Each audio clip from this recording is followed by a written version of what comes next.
Bienvenidos de nuevo a Detrás de la Noticia en RT. Aquí analizamos algunos de los temas noticiosos más destacados de una perspectiva distinta a otros medios de comunicación.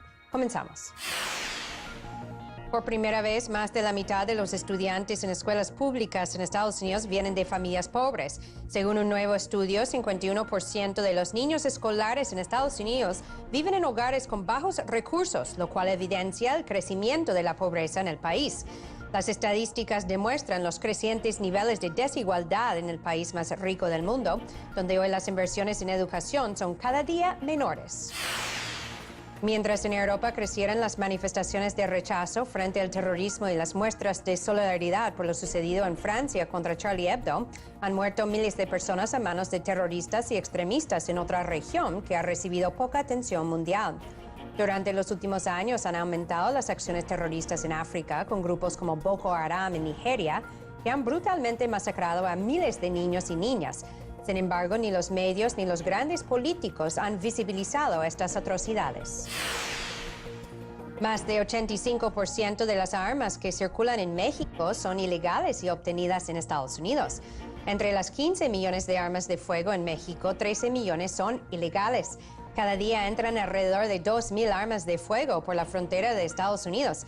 Y aunque es ilegal y casi imposible adquirir un arma legalmente en México, los estados fronterizos en el país del norte tienen más de 8,000 tiendas donde las venden libremente. Las armas estadounidenses son la causa de la violencia extrema en México. La pobreza sigue creciendo en Estados Unidos. Y uno de los sectores más afectados por la desigualdad en el país norteamericano son justamente los niños, niñas y adolescentes. Y según un nuevo estudio, más de la mitad de los estudiantes en escuelas públicas vienen de hogares de bajos recursos. Y esta cifra ha crecido de manera alarmante durante los últimos 25 años. En 1989, cerca de 32% de los niños en escuelas públicas venían de pobreza. Hoy son más de 51% que vienen de casas, de hogares de bajos recursos y sigue creciendo esa cifra. Para los analistas y especialistas en esta materia, esto significa un momento muy crítico para la desigualdad y la pobreza en Estados Unidos. Y justamente en los últimos años, pues el gobierno de Estados Unidos ha estado recortando los presupuestos de las escuelas públicas. También han recortado los programas sociales que benefician a las personas de bajos recursos, por ejemplo, en áreas de capacitación, para que puedan entrar en la fuerza laboral y asegurar las oportunidades no solamente para ellos, sino también para sus hijos e hijas. Y también eso significa que los costos que ellos tienen que dar para escuelas privadas, por ejemplo, también han aumentado al mismo tiempo. O sea, los niveles de desigualdad en las escuelas son muy altas en este momento en Estados Unidos. ¿Y cómo puede suceder esto en el país que supuestamente es el más rico del mundo? Vamos a ver más sobre este tema a continuación. Cara del niño, cara de hambre. En Estados Unidos la infancia no siempre es un tiempo sin preocupaciones.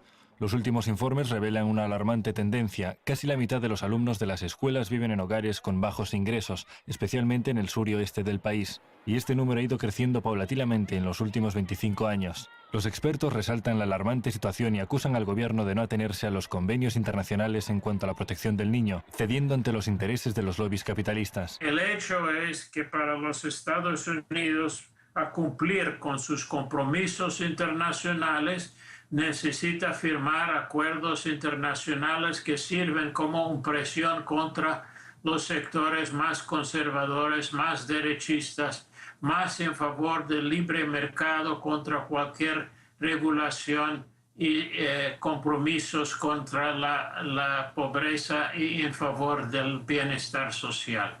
En efecto, Estados Unidos es el único país junto a Sudán del Sur que no ha ratificado la Convención de los Derechos del Niño, el tratado internacional más respaldado en la historia de la ONU. Firmada en 1995 por el entonces presidente Clinton, la convención sigue sin entrar en vigor en el estado donde los niños trabajan hasta 60 horas semanales en plantaciones tabacaleras, donde hay más cárceles que escuelas y donde en algunas partes se aplica la pena de muerte a menores de 18 años. Otro informe señala que el año pasado 16 millones de niños recibieron cupones de comida, lo que significa que sus familias, muchas veces desestructuradas, no tienen suficiente dinero para alimentar a sus hijos. Este índice aumentó drásticamente después de la última crisis y se mantiene alto. Millones de menores que ya saben demasiado bien lo que es pasar hambre. Es muy duro, no puedes dormir. Te duermes para unos 5 minutos como máximo y luego te despiertas. Te duele el estómago y no puedes dormirte. El presidente Obama ha prometido recientemente medidas para combatir la desigualdad que azota a Estados Unidos y de la cual proviene la pobreza infantil.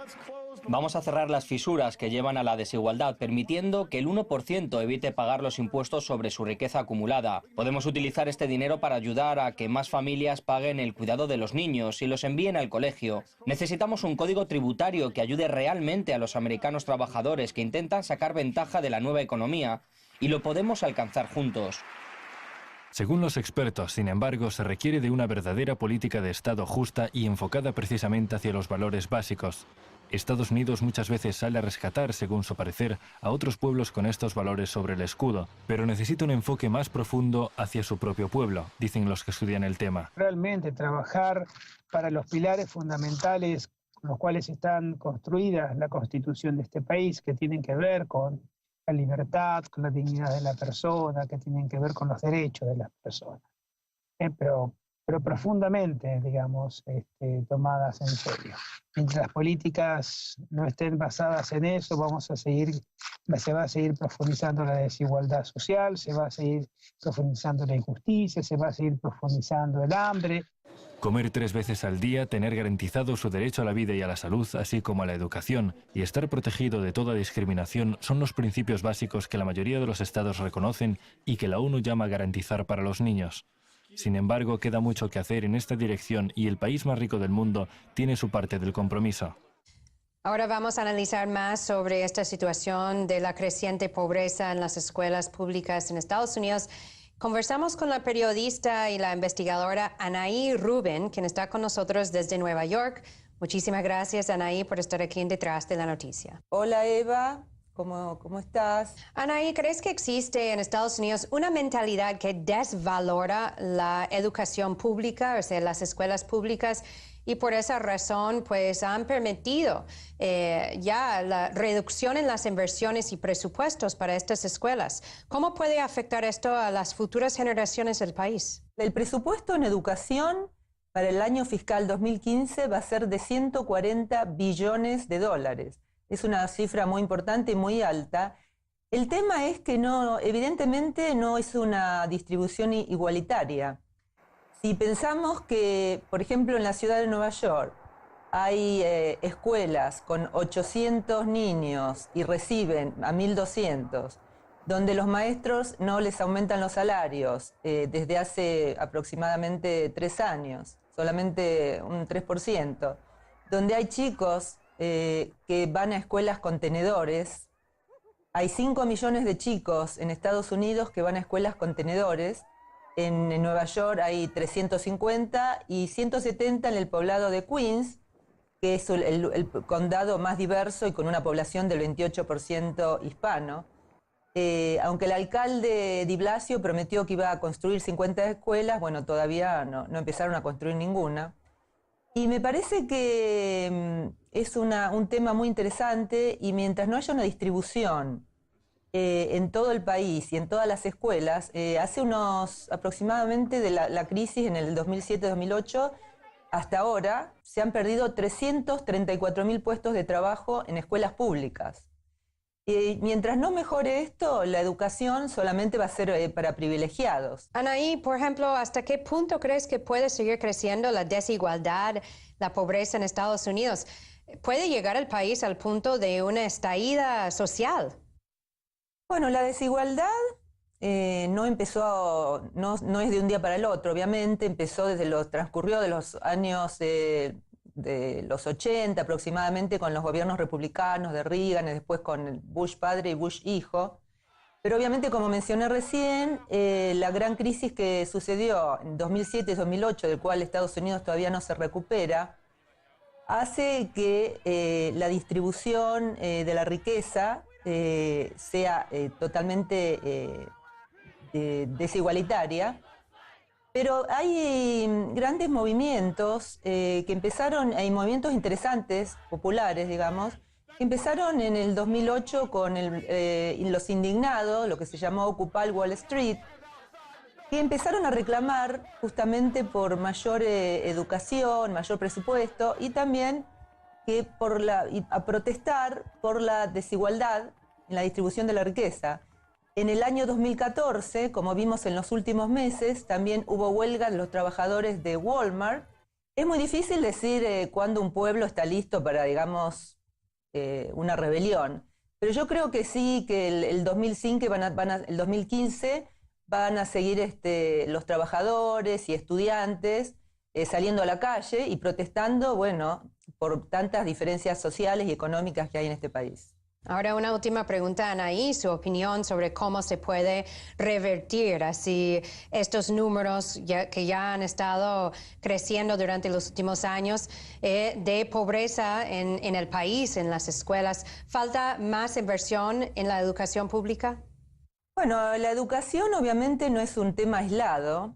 Yo creo que hasta que no haya, como lo repetí, una distribución de la riqueza y donde el 1% de este país, que son las corporaciones, los bancos, instituciones financieras, que se llevan toda la riqueza, más que el 99% de la población, no creo que haya cambios. A pesar que, repito, como prometió y escuché en el discurso del presidente Obama, hubo grandes promesas de recortar, de incrementar, impuestos a las clases más privilegiadas, a los ricos, para favorecer las clases medias, yo no creo que va a cambiar nada.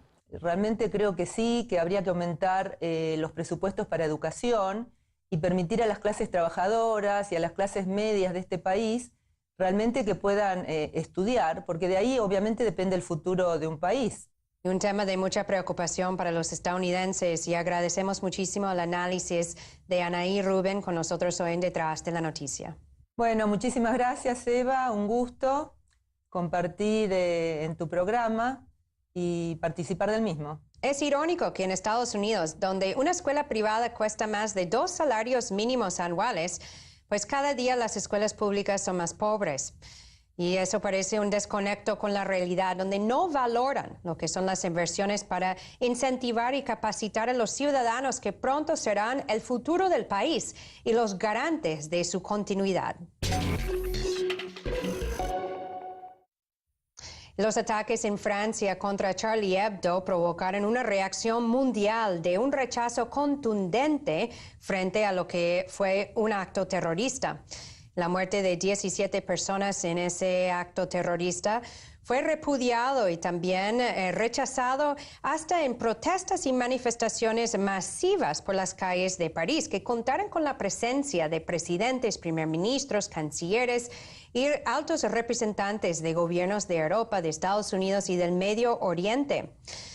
Pero la muerte de miles de personas en actos terroristas en otras regiones no recibe igual de atención ante la opinión pública mundial. Y específicamente el terrorismo en África es mucho peor que en Estados Unidos o en Europa, pero no recibe las mismas expresiones de solidaridad hacia a nivel mundial las víctimas de estos actos y de esa violencia a manos de extremistas. Por ejemplo, el caso de Boko Haram en Nigeria ilustra esa marcada diferencia en el trato del terrorismo en diferentes regiones. Miles de personas han muerto a manos de su violencia extrema, pero no están marchando en las calles de grandes capitales en repudio y rechazo a estos actos terroristas que están ocurriendo diariamente en África. ¿Por qué existe un doble estándar sobre el terrorismo? Vamos a ver más sobre este tema en el siguiente reportaje. Prohibida la educación occidental. Así se traduce Boko Haram, el nombre del grupo extremista yihadista de origen nigeriano que busca imponer la Sharia y combatir el modo de vida occidental. La organización islamista lucha contra el gobierno de Nigeria con su presidente cristiano a la cabeza y ya controla un territorio comparable con la superficie de Bélgica. En los últimos tiempos se extendió el terror por varios países africanos y llegó a jurar lealtad al Estado Islámico, una alianza que es de beneficio mutuo, opinan expertos. Yo creo que más que todo Boko Haram está tratando de capitalizar la fama o la muy mal fama que tiene el Estado Islámico para proyectarse como un actor internacional. El Estado Islámico ya saltó hacia Libia y ahora se están estableciendo en Nigeria, y no me extrañaría que pronto surjan en otras instancias.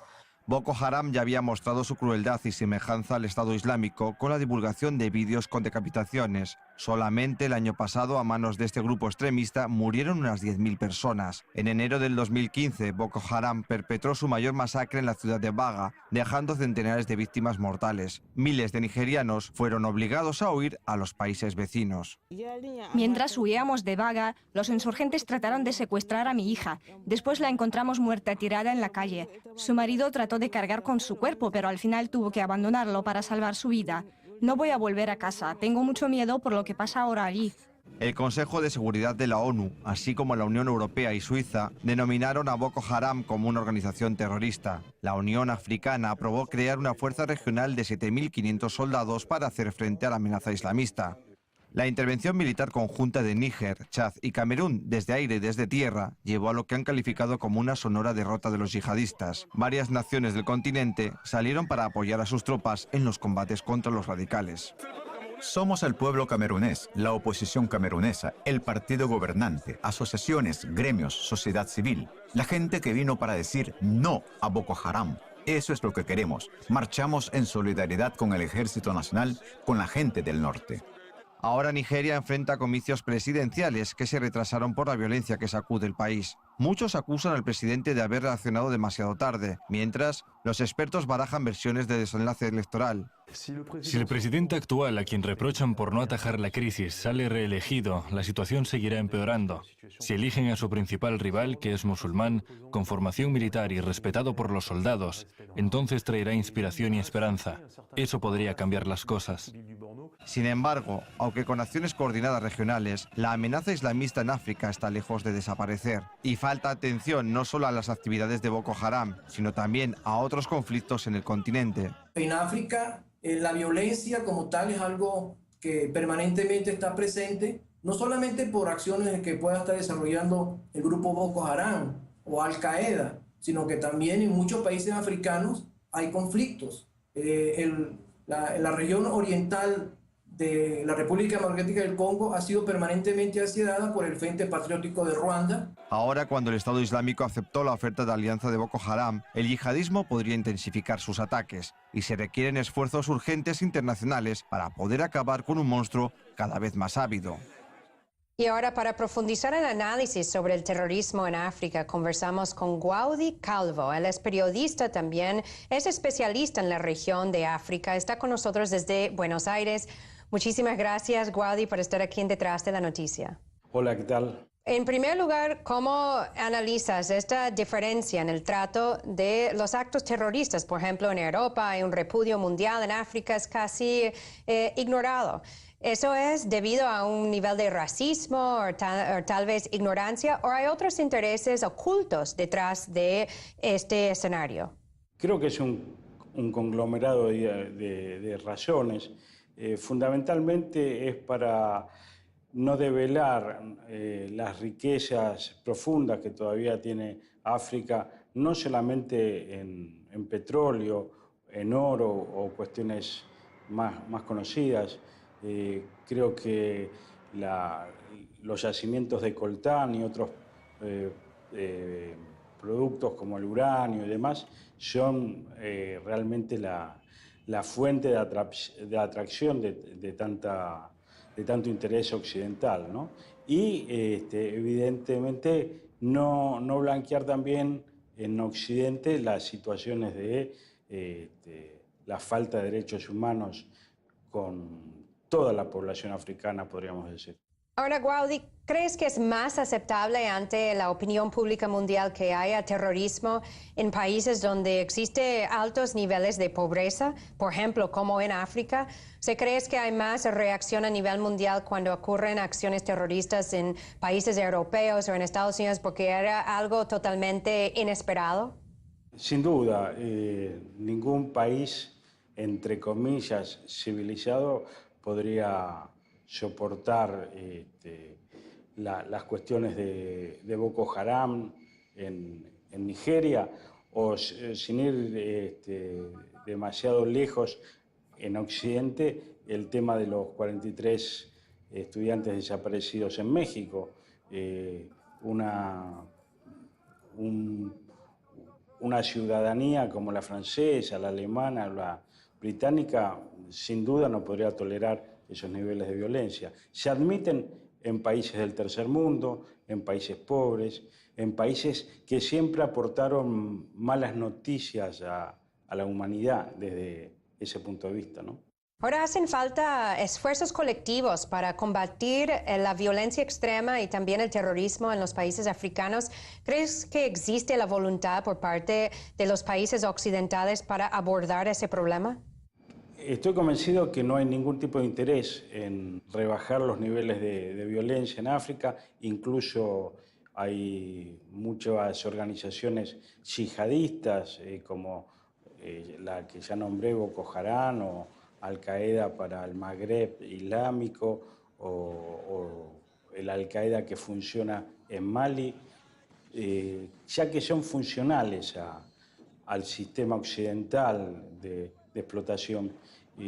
Por ejemplo, hay naciones antiquísimas como los Tuareg o la lucha del pueblo saharaui, que no tienen participación mediática, no son reconocidos sus derechos, y ellos no son yihadistas. Ellos pelean por un territorio ancestral que les pertenece y que potencias occidentales se niegan a otorgarle.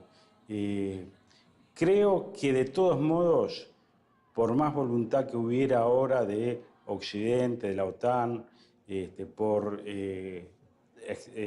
terminar con la violencia yihadista en África, sería muy, pero muy difícil, y mucho tiempo tomaría la posibilidad de esto. Y una última pregunta, Guaudí, es si crees que el terrorismo es utilizado por ciertos grupos de poder para controlar a sus ciudadanos e imponer así sus modelos económicos y políticos. Sin duda, ya después de lo de Charlie Hebdo, Europa se ha lanzado abiertamente a capturar información de sus ciudadanos, tanto conversaciones telefónicas, mails y demás, cuestión que hacía la inteligencia occidental absolutamente siempre, pero ahora está como blanqueado, ¿no? Bueno, agradecemos muchísimo el análisis y la participación del periodista Guaudí Calvo con nosotros hoy en Detrás de la Noticia. La lucha contra el terrorismo y la violencia extrema debería ser una lucha global y no solamente realizada por los países ricos y desarrollados.